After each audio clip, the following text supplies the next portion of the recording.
So I would like to welcome all of you to today's session on behalf of the organization. Today, we will be looking at the Private Sector Parliament Forum and what the initiative intends to do for the private sector, what we have been doing so far as an organization, and then also we'll be asking you for your questions and your comments after the presentation is done. The plan for today was to have our executive director do the presentation for you, but unfortunately, there's another meeting he had to do with Parliament, and so I think I'll be handling all of today's session. So please bear with me. If I'm not clear or I seem to be rambling, please feel free to bring me back online. And if you have questions whilst the presentation is going on, please feel free to do that. You can put that question in the chat box and then I'll address it as we go on. So once again, welcome to the Private Sector Parliament Forum. I'll be sharing my screen with you. So please give me a second.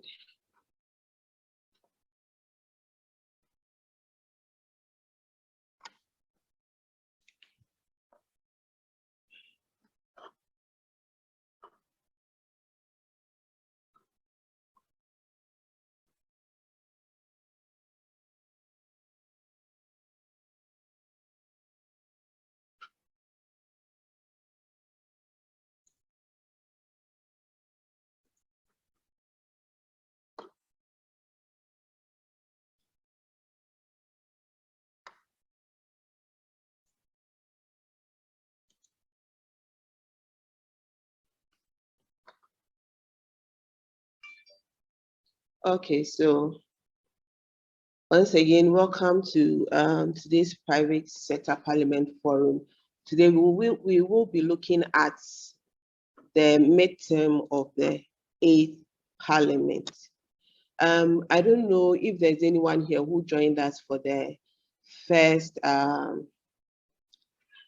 forum. It was more of an inception meeting, but we didn't have too many people joining us, and so we had to bring it back. Fortunately, today the interest has peaked, and so we have a lot more people registering and then joining us. Dwayne, if you can hear me, please be mindful of the participants who are joining in so that I can concentrate on the presentation. Yes, please.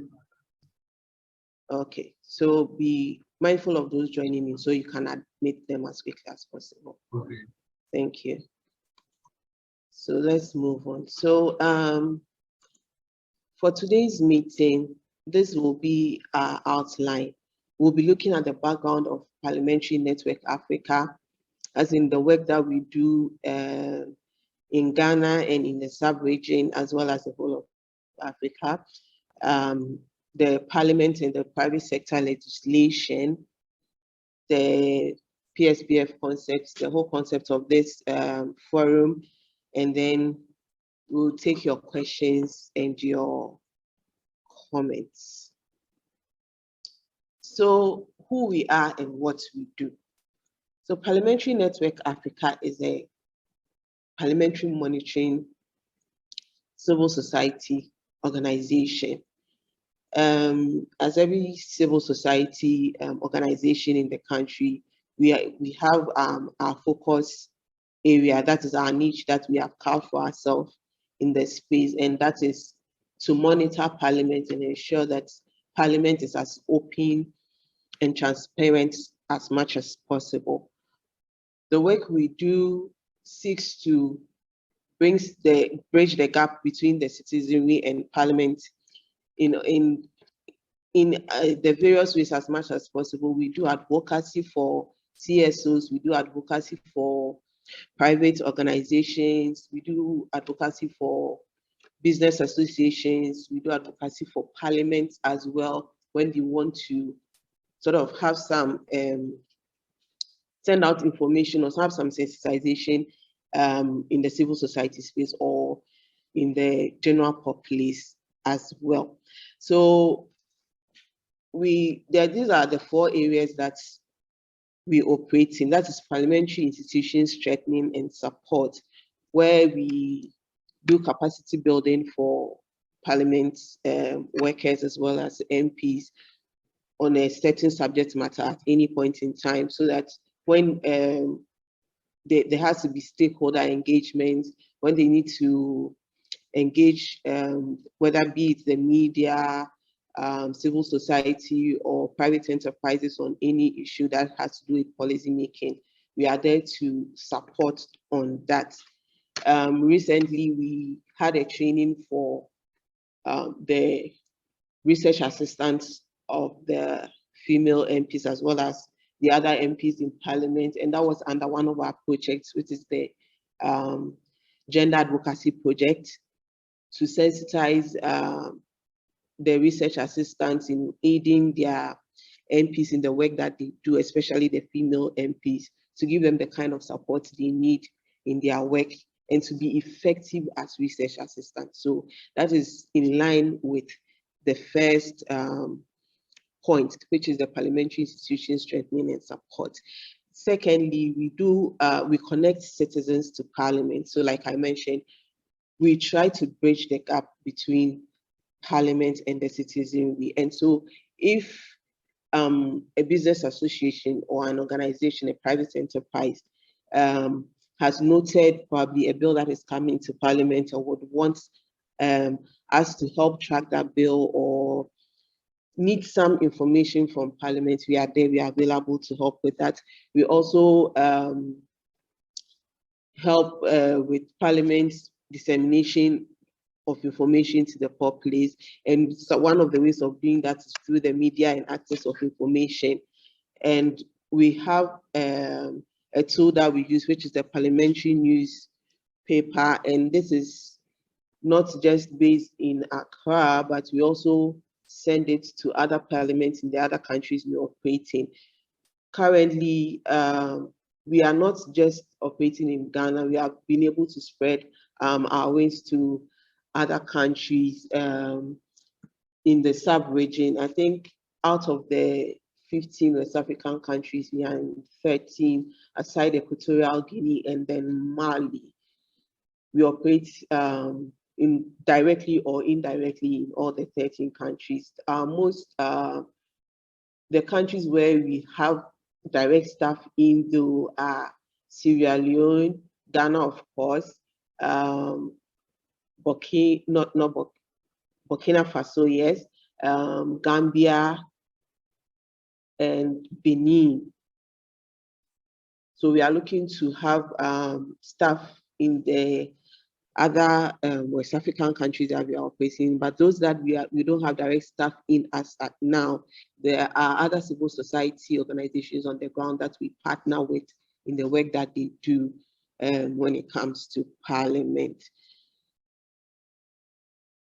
So the parliamentary newspaper also, because we have direct access to most of these parliaments, we send it into their pigeonholes in their parliament as well as we do in Ghana. And this parliamentary newspaper carries news about what is happening in Parliament. And then also the news that business associations and private enterprises and other CSOs would want parliamentarians to be aware of, so that if there should be some form of advocacy or sensitization or some form of collaboration that needs to be had going forward, we can assist in that. The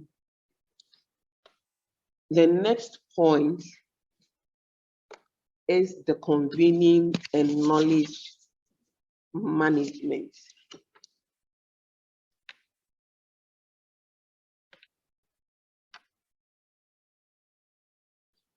So the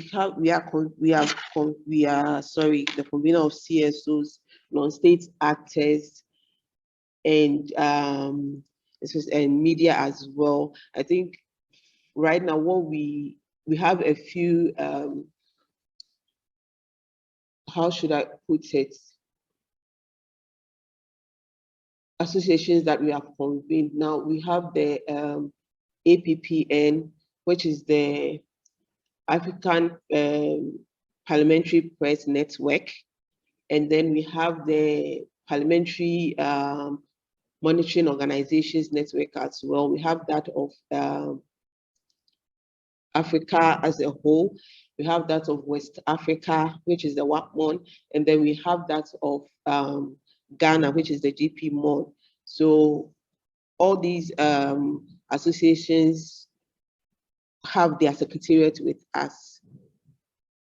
We have a desk here which takes care of all these associations. So whatever information that needs to be shared is shared across as quickly as possible. And so we get news not just from Ghana Parliament, but we have news from other parliaments as well. And so with this background, I think if there are private enterprises that we are working with and they would like to go into other markets because of some of this work that we do in the region, we are able to assist, especially on the policy front. Now we will take a look at the 7th Parliament, which is the Parliament that passed before this one. That was from 2017 to 2020. So in that Parliament, bills, we had 121 bills that were passed, and over 50% of these bills were private sector related. So some of the notable ones there were the Companies Act, Corporate Insolvency Act, Ghana Enterprises Agency Act, Public-Private Partnership Act, Insurance Act, Real Estate Authority Act, Land Act, the Borrowers and Lenders Act, Development Finance Institutions Act, Anti-Money Laundering Act, Cyber Security Act, Petroleum Hub Development Corporation, and then the Plant Variety Protection Act, as well as the Tree Crop Development Authority Act. Now, as we can see, the previous parliament was very active with passing of private sector policies. And so some of these acts, in one way or the other, have an impact in the operations of the private sector. Now, we get a lot of inquiries coming our way with some of these policies as to when the debts come into Parliament, how, whether it was already an act that had been amended, because if it's already an act that has been amended, it's possible that the company organization that it affects is aware of that policy. But if they are not aware that there has been an amendment, then going forward, their operations will be impacted in one way or the other.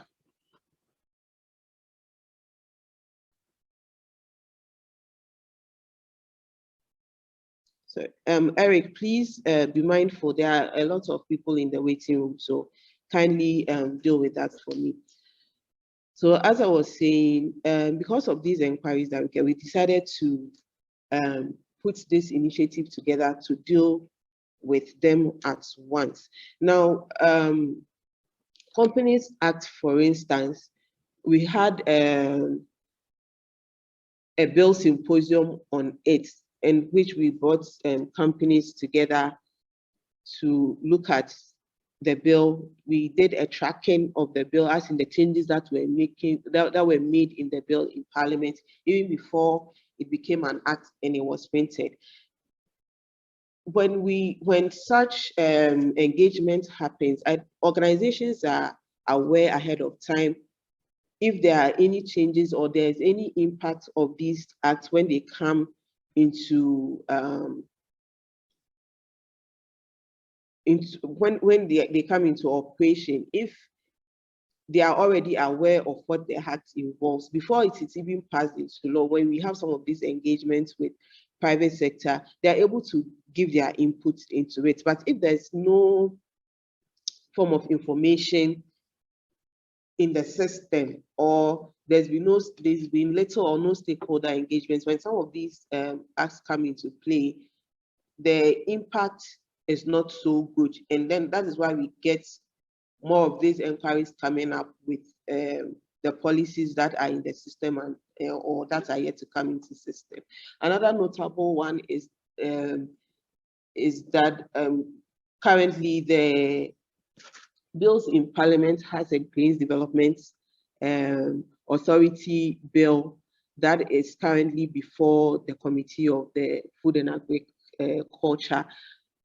But upon a few inquiries that we did, we realized that players in the sector are not even aware that this bill had gone to Parliament. They had been aware of it a couple of years back when the Ministry of Agriculture engaged them on amending that act for their benefit. But unfortunately, the ministry failed in letting them know that that act was being tabled in Parliament or having any extra engagement on it. They didn't really have that much of a deep discussion on it before it was sent to Parliament. Now, because we had taken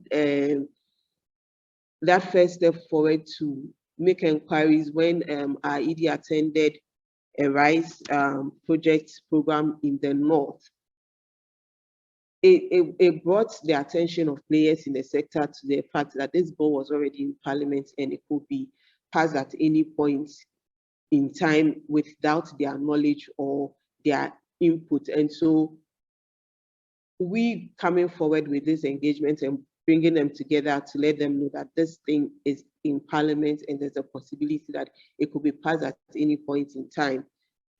It raised awareness to them. And so we are looking right now, working on how to engage Parliament, especially the committee that the bill is in front of, so that players in the sector can also have their input into that bill as much as possible. Because when it comes out, it has to be to their benefit and not to their detriment. So let me go forward.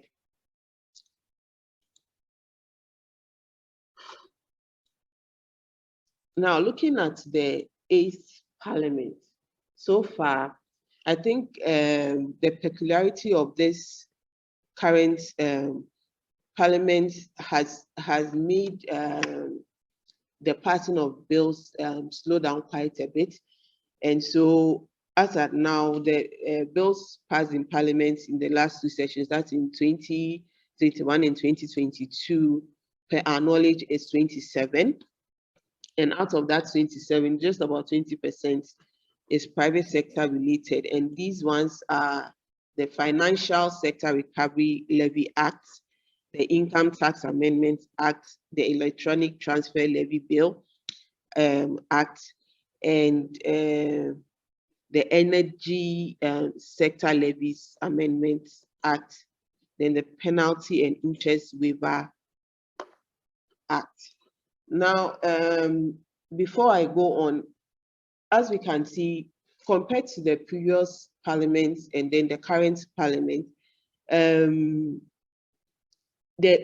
is a vast difference, especially with the speed at which policies are passed before they are even sent to the executive for consent.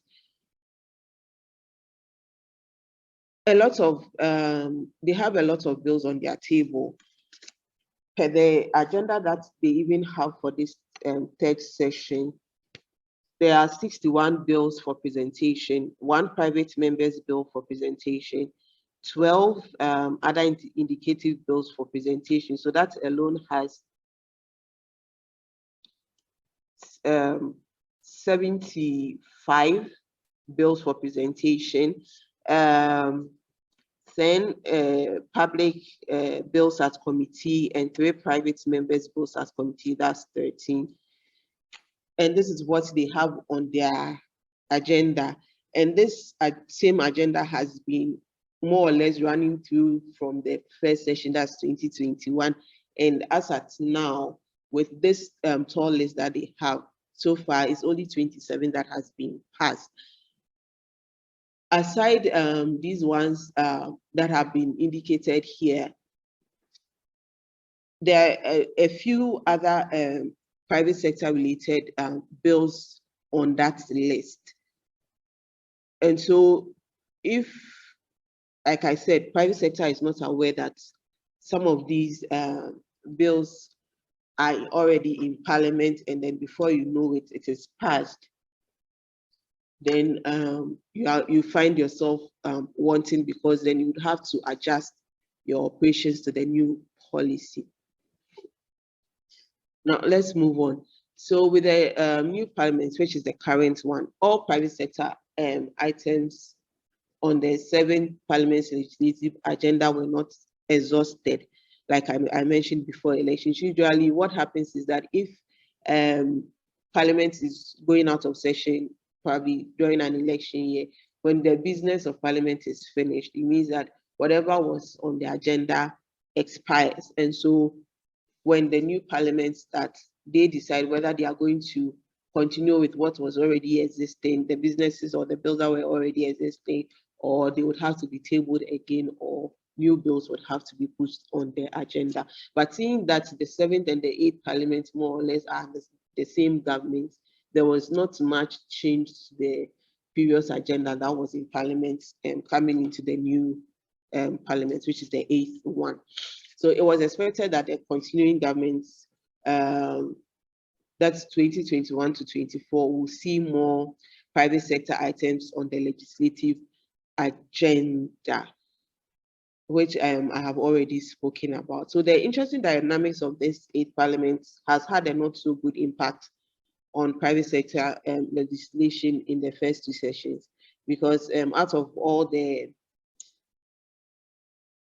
policies on private sector, just about those few I mentioned, which is about 5 or 6, have so far been passed, and more of them have to do with the financial sector, if I should say. Now, there's, if you heard me, I mentioned the private members' bills. Now, these bills are bills tabled by private, if I should say, not private sector, but rather members of parliament.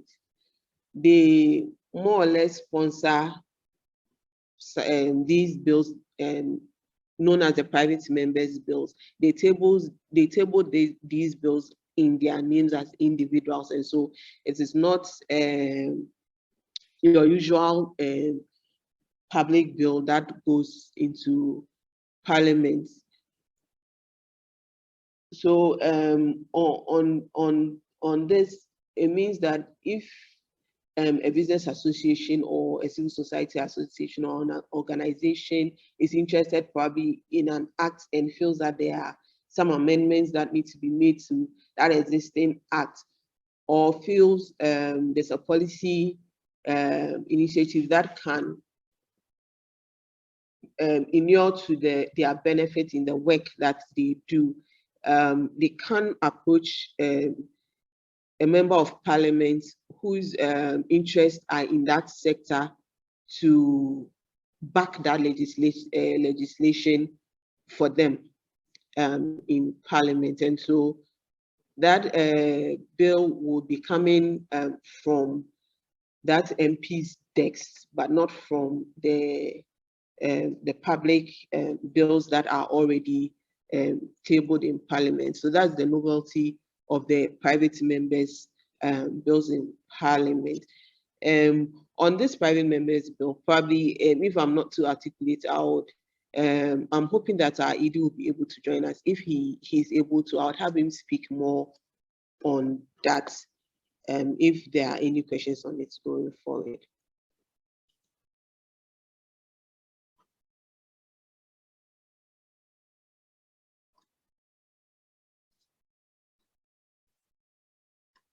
Now let's look at the objective of this initiative. So this initiative is informed by the Parliamentary Monitoring and Information Sharing Gap on Private Sector Issues. So as I mentioned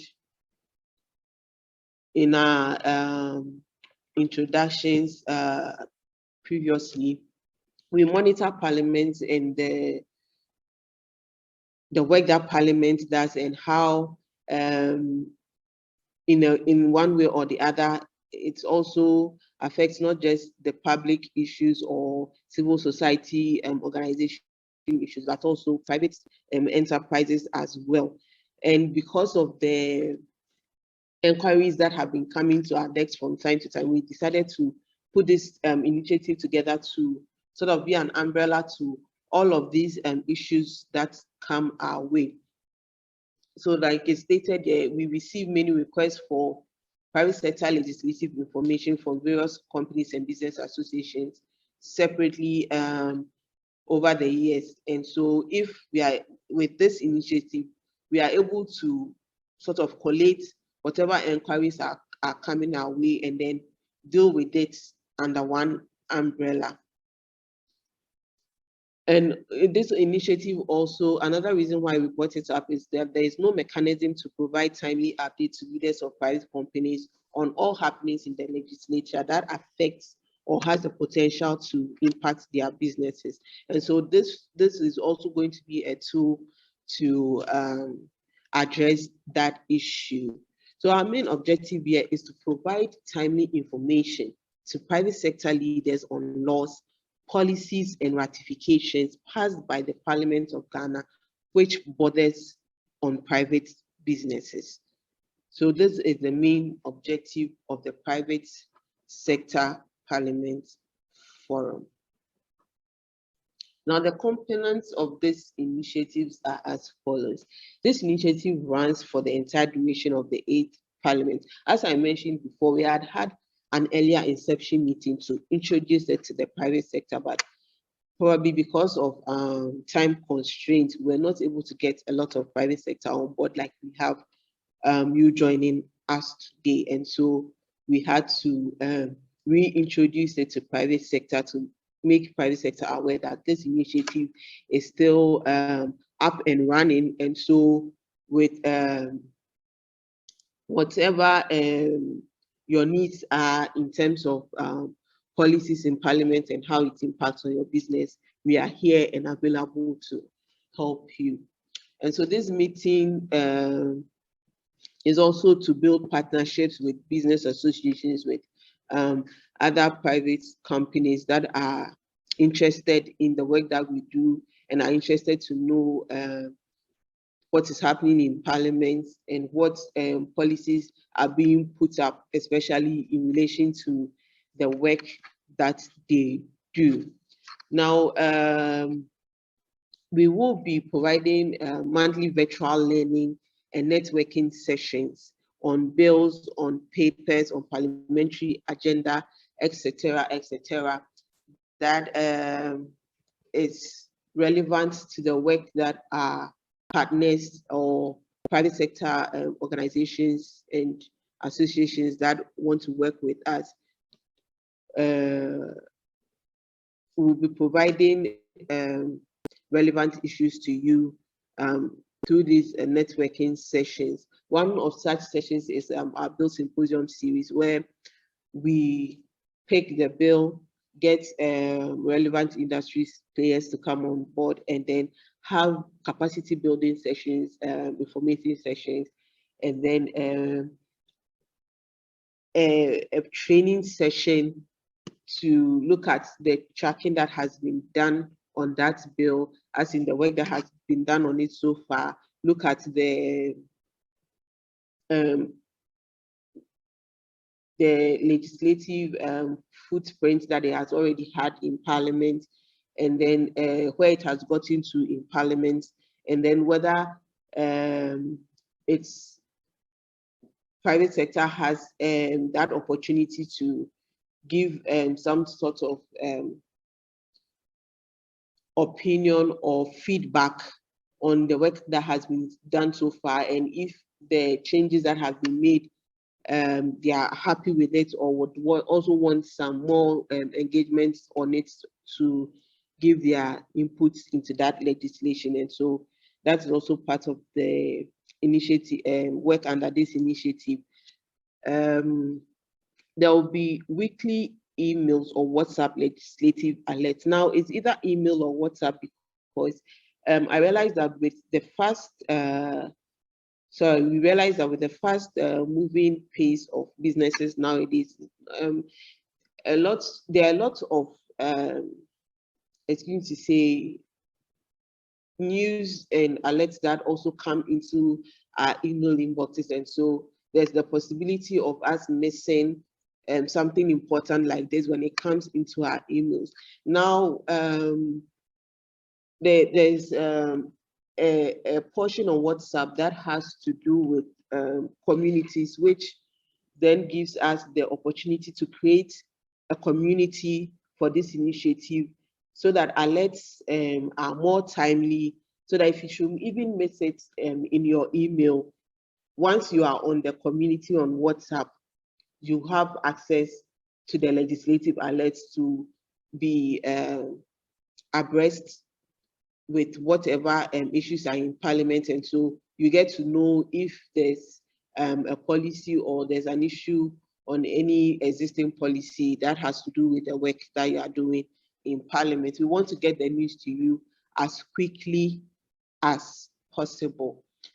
There are newsletters on and also website access. There's a lot we do on our website aside the news that we provide. There's also the access to our resource hub, where we put in learning materials, not just for private sector, but for all the other relevant, should I say, areas that we do, actually in the media area, the civil society area, the private sector area.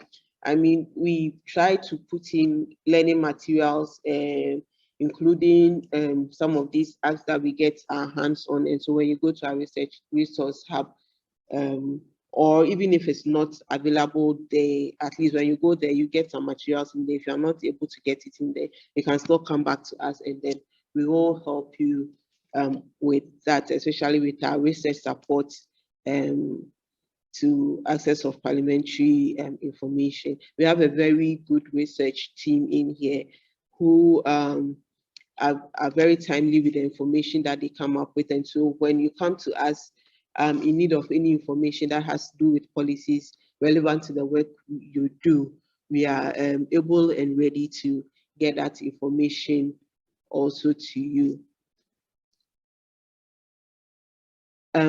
We also organize annual events to connect private sector to MPs and committees. And so organizations under this initiative get to have priority to those meetings of to connect the private sector to MPs and committees. You have priority as in your invitations come first, because we already have you in our system.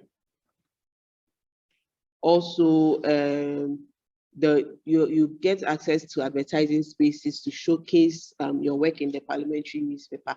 As I mentioned earlier, this newspaper goes directly to the pigeonholes of members of parliament. And so if your business appears in that newspaper, then it means that you have some sort of leeway into Parliament. And so if there's an MP who is interested in the area of the work that you do, at least they get to see your business in there. So partnering with you, as you know, we are a civil, as mentioned, we are a civil society organization, and this initiative is non-funded. A civil society organization like ours is a non-profit organization, and so the work that we do mostly is made possible through funding, and this initiative is not funded. So this forum is open to subscribing organizations who we hope will make donations to the work that we are trying to do in gathering of the information, trying to get material from Parliament, from other sources to aid the work that we do for you and for the other associations and private enterprise. So we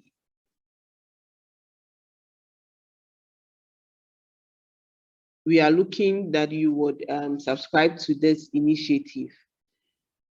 It is not,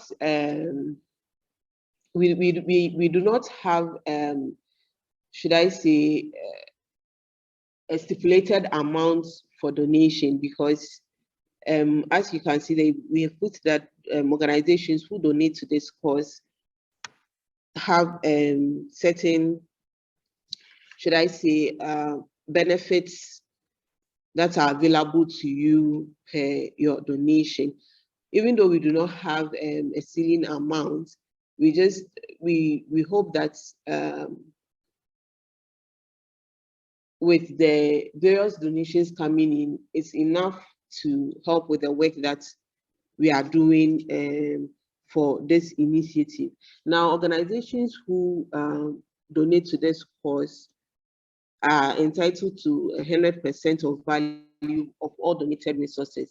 That is with the resource that you provide for us, you get an equivalent of an advert space in the parliamentary news paper.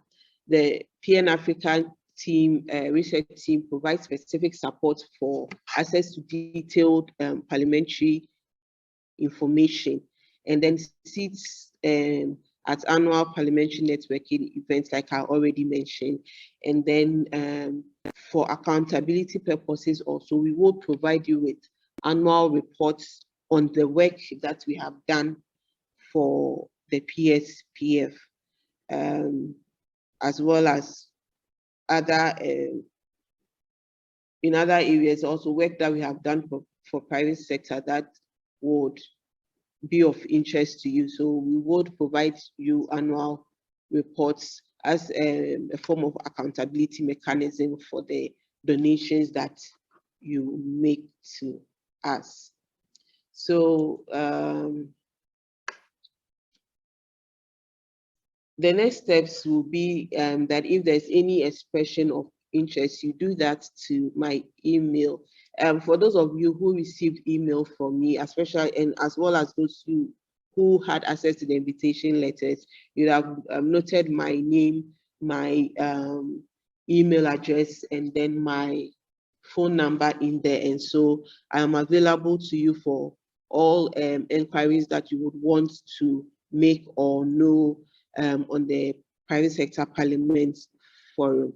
So at this point, I see my ED in the room, and so I'll hand over the floor to him to make some comments, and then also if there are any questions on the presentation that I have made, when he's done with his comments, you can bring those questions on. If you are not able to unmute yourself to ask the question, so you are free to put the question in the chat box or the comment in the chat box, and then we will address it accordingly.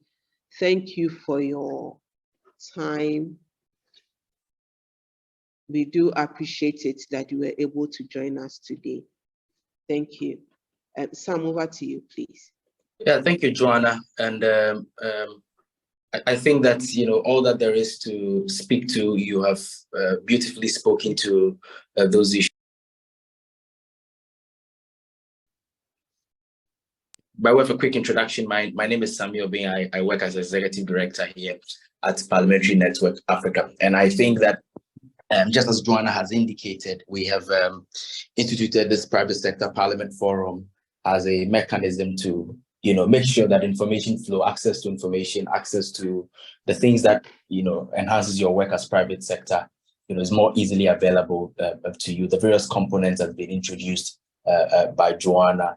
And I think at this stage, we simply would want to hear from you. If there are any questions, comments, areas that you require clarification, perhaps we use the rest of the minutes for this meeting to engage on them, and then we take it up from there. So Joanna, perhaps you may want to coordinate the questioning, and then yes, I'll be on hand also to address some of the questions if they come in. Thank you for that, Sam. And so to our participants in here, if there are any questions, kindly you can put up your hand, or you can equally unmute yourself and ask. Let's make the best use of the few minutes we have left before our time is up. Thank you.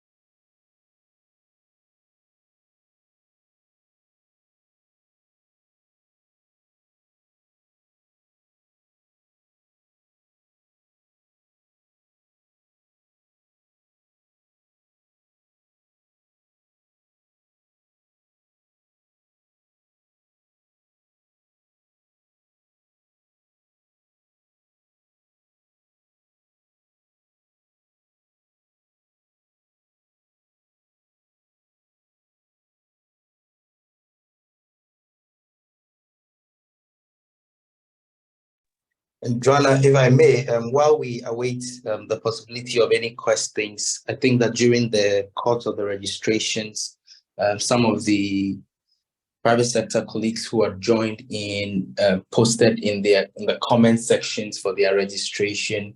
And one of the things that I found as a common thread, amongst the comments or questions that they had put out there was on the issue of how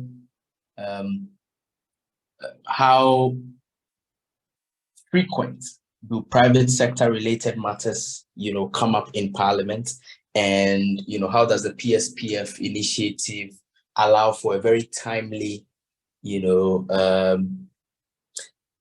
relay of information to private sector so that they can be able to work on them. And usually when I get these questions, I just like the team, we like to cite some very typical examples that are real happenings within the industry over the period. In 2016, when we first initiated engagement with private sector so far as Parliament is concerned, as Parliamentary Network Africa, one of the very first Bill Symposium events that we held was the Bill Symposium on 3 draft bills that had been tabled before Parliament to regulate the financial sector. These were the Banks and Specialized Deposit-Taking Institutions Bill, the Ghana Deposit Protection Bill, and then the Securities Industry Bill. In fact, all these 3 bills later passed and have become acts of Parliament. Now, we had noticed as far back as 2016, when this initiative commenced, that many of the industry players then were not even aware that these bills had come to Parliament. Many of them, were excited about the opportunity to have an engagement with the Finance Committee of Parliament, which was the committee that these 3 bills had been, charged with, and to make direct input into these. And so the engagement with private sector, especially those within the financial, banking and non-bank, financial institutions space, got the opportunity to engage, very frequently on this matter. There were timely information.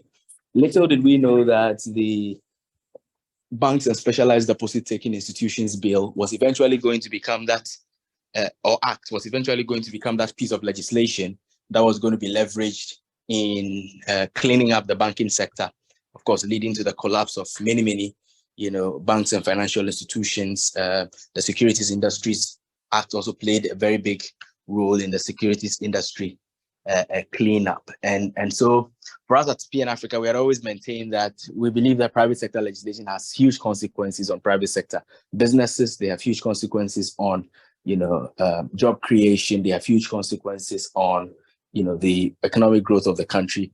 And so it is important that private sector are fully aware of what goes on in Parliament, how these things goes on, how they can be able to engage, opportunities to engage, and what have you. And so this is just to members on the call who, were very much interested in some examples of, how these things have played out in the past, and were very interested also in the timeliness of the information. Like Joanna indicated, the legislative alerts are very regular. They provide you a snapshot of what has gone on in Parliament, the ones that relates to your industry, the ones that relates to other areas, so that at every point in time, you're able to have a bird's eye view on these issues. So I thought I'd chip this in for the benefit of those who had presented their questions and comments earlier on the said matter. Thank you. Thank you, Sam. Please, aside, if you don't have any questions or have any comments, please feel free to put it across. We have just about 12 minutes more to go. I see Shome Omabo's hand up. Please unmute yourself and then you can go ahead. Hi, good afternoon. Good afternoon. It's Joanna. Is this Joanna? Yes, Hi, this is Joanna. Good afternoon. My name is Shome and I'm a lawyer. Okay, and I have a question. We lawyers, we tend to do tracking of laws. We track bills from when they are drafted all the way to when they are laid in Parliament, when they go through consideration, when it's finally passed and assented to. So we do this work for a lot of our clients, our private sector clients. So I want to know, what is the difference between the work we are doing and what you are offering? And then my second question is, for the private sector companies that you are trying to engage for your CSO, at what stage can they really make an input? If a law is drafted and then it's gone to the committee and then it's laid in Parliament, where and at what stage can they really say, oh, listen, we don't want this passed, what can we do? So those are my two questions. All right, thank you, Shome. I think I saw Alex also hand up. Sam, would you want to take that before Alex comes in? No. Please, let's go with the remaining questions. I think I also saw Francis's hand up at some point, so we want to take a couple of them and then. Okay. So Alex, please, you can ask your question. My question has relates to that of lawyer, the one who I just presented. It has to do with the private sector where they pass bills, and those bills directly affect us. And mostly we are not engaged. I put it as part of the registration comments. We are not engaged. Bills that has to do with import duties, bills that has to do with the increase in the tariffs and a whole lot. And the private sector, we are actually the engine of the growth of this country, and these things are passed. So I don't know the role your CSO will play in terms of advocating for the private sector or serving as intermediary between the the private sector and Parliament in terms of these bills, so that you can educate us, or when they pass a bill, you educate us, or if they're about to, if it's a bill is at a drafting stage, we can also be actively engaged. So I don't know how that can be done. That's my concern. All right, thank you, Alex. By the way, I represent JA Binding Company Limited. We are located in Kaswa. We deal in disinfectants and detergents. Okay, thank you, Alex. Yeah. Okay, if we can have Francis as well.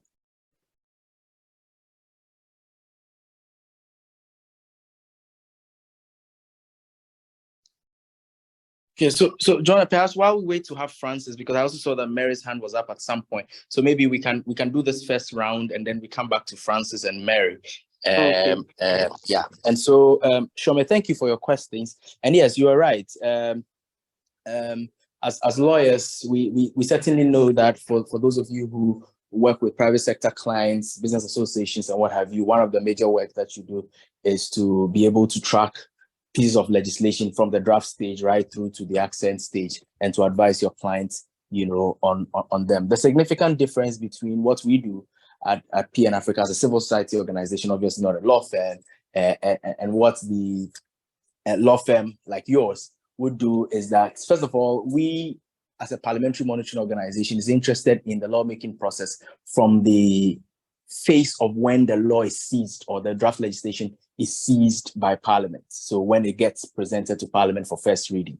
Of course, prior to first reading, these draft legislation would have gone through a couple of stakeholder engagements between the sponsoring ministry, department, or agency. They may have engaged a couple of stakeholders. It would have been drafted, would have been gazetted, and then eventually gets laid in Parliament. Once it gets laid in Parliament, that is where our work as an organization that is monitoring Parliament on a daily basis begins. Now, what we do differently is that because we are physically present in Parliament, our researchers are physically present in Parliament on a daily basis, they are able to, first of all, do what we call the direct tracked bill, so that every single day we can be able to tell you that this is where bill A or B has gotten to by way of the changes that has been done at consideration stage. If it is at consideration stage, of course, if the bill is referred to a committee of parliament and is at the stage of, parliamentary committee's consideration, we're able to give heads up on where the committee is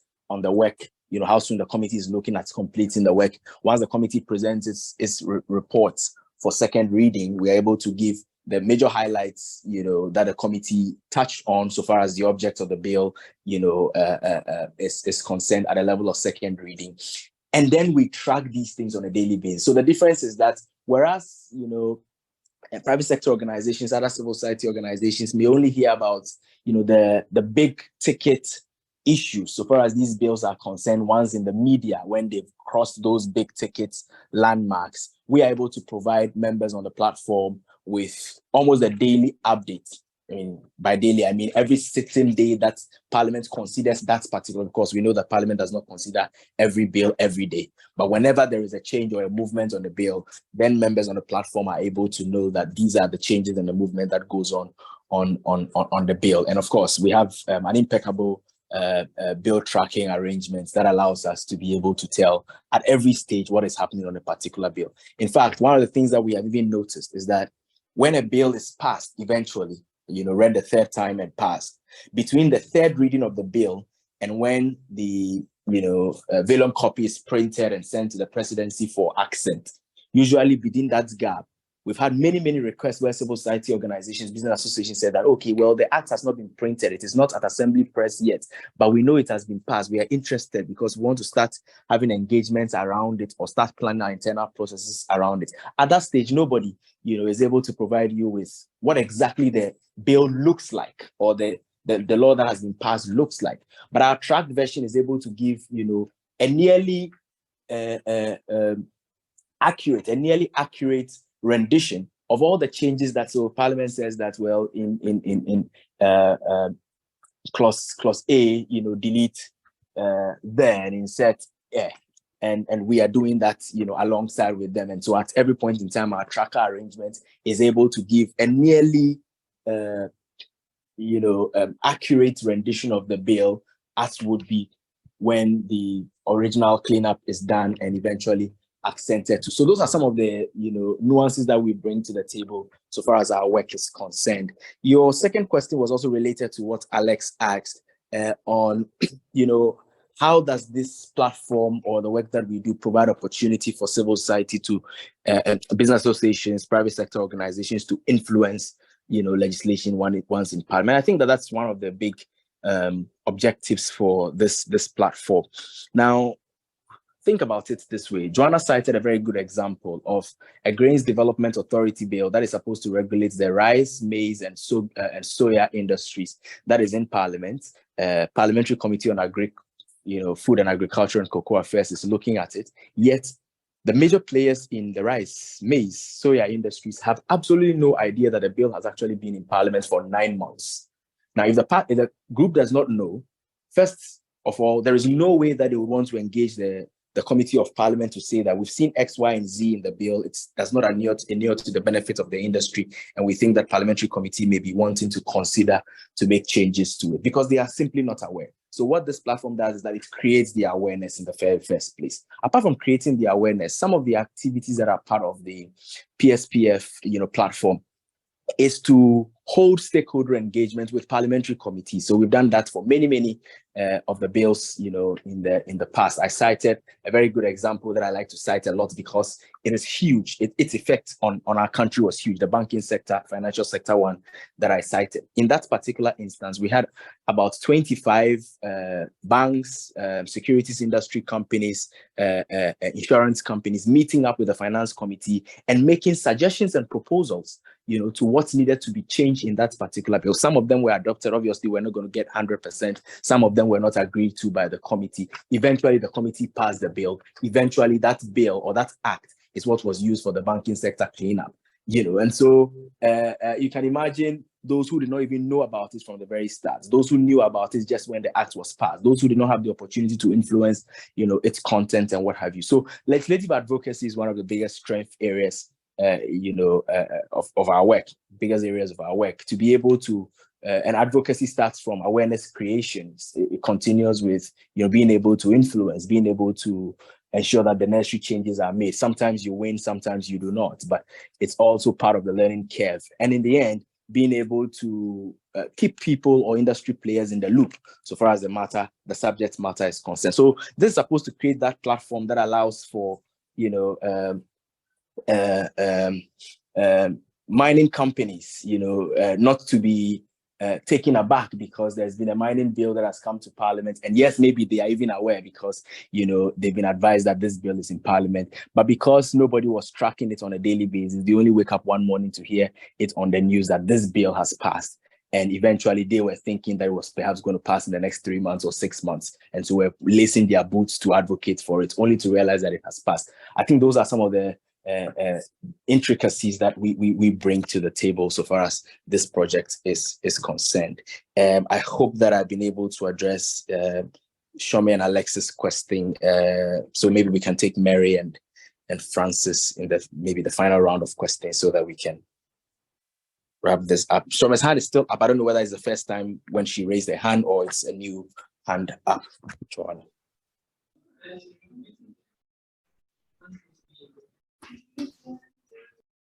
Okay. I think probably it was for the first time. So if Mary can ask a question.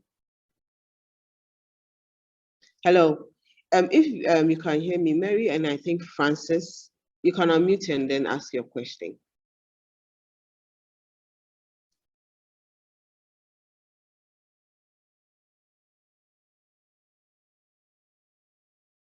Okay, Joanna, I mean, perhaps maybe there may be some technical challenges from their end. I noticed that it's 2:00. We only advertise for a 1 hour. Business industry people may not have too much time to spend on a call like this. And so may I suggest that, especially as the email address for you and the team coordinating this at PN Africa has been shared. Colleagues on the call who have questions around some of these areas may want to send them via email. But certainly, I'm sure that the slides and then even the video recording would be shared subsequently to further the engagement with those who were able to join us and those who, for some reason, were unable to join us today. And even those who were able to join us, perhaps they may have colleagues in their respective organizations who they may want to share the recordings with to listen in. So it's being 2:00, perhaps we may want to do the wrap-ups and close. All right, thank you for that, Sam. So like he said, our time is up. And so I'd want to say a very big thank you for taking an hour out of your time to join us today for this session. So going forward, the emails that you received from the business development at parliamentafrica.com, you can send your questions there. And if you have any inquiries as well, you can send them to me. My phone number was also made available in the invitation, and so you can either call me, text me, or send me a WhatsApp message. I'm always available to address your concerns. As mentioned, the video for this will be shared with you, as well as the slides that were presented to you. So thank you once again for joining us. I'm very grateful. Thank you and goodbye. Thank you, Joanna. Goodbye.